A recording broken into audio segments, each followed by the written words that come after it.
Demirsiniz siz ki, əvvəl nə istəyirsə onu deyir. Mən də deyirəm də 2028-ci ildə zəlzələ olacaq. Bunu məni soruşanlara deyirəm də, o istəməyənlər də baxma.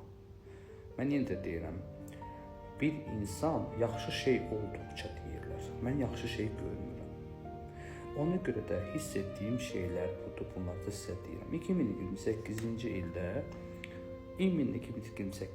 ildə dağıdıcı zəlzələnin hiss edirəm Azərbaycanda. Ondan da əvvəl İran savaş bölgədə sıçrayacağını, böyük bir hadisələrini yaşayacağını görürəm. Bir də bu dəqiqə Türkiyədə bilirsiniz ki, vəziyyət seçki qabağı, seçkiyə hələ 1 il yarım 2 il qalıb, necə bir gərginlik var. Seçkidə qədər növbəti seçkilərdə baxmayaraq ki, hal-hazırda durum o qədər çətindir müxalifət üçün.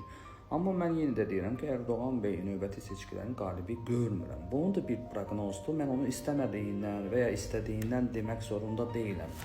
Bir çox hallarda mənə verdiyi proqnozlara təhdid edənlər, qorxudanlar, nə bilim belələr var. Mən də deyirəm ki, mənim işim proqnoz verməkdir. Mənə Türkiyə barəsində də çoxları sual verir, nə olacaq, nə olmayacaq. Mən Türkiyədə də hələ zəlzələlərin təkanları olacaq, böyük okeanların ortada olan bir yerdir. Dünyanın bir çox yerlərində də zəlzələlər olacaq. Amma əsas orada seçki qırğınlığı, gərginliyi var. Bilirsiniz ki, hal-hazırda Türkiyədə müxalifətin bələdiyələrin çoxları tutulması, hətta iqtidar yönlü müxalif şeylərin çoxlu tutullar, gərginliklər var.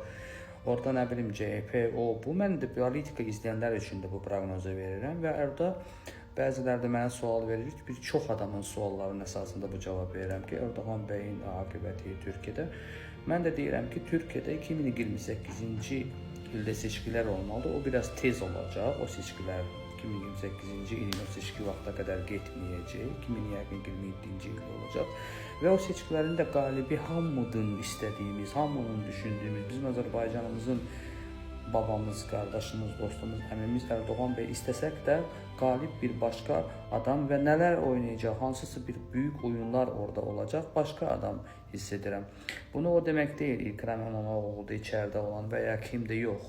Mən sadəcə onu deyə bilərəm ki, bəlkə özü seçkiyə getməyəcək. Hər nəsə çox böyük olaylardan sonra Erdoğan bəy olmayacaq, başqa bir adam olacaq 2028-ci ilin növbəti seçkilərdə Türkiyə prezidenti. Bunu da biz xatırlamış olaq.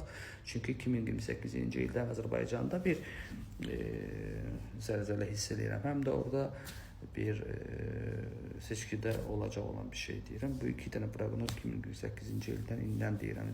Vəziyyətə baxıb danışmaq olmasın deyə indidən deyirəm sizə. Sağ olun.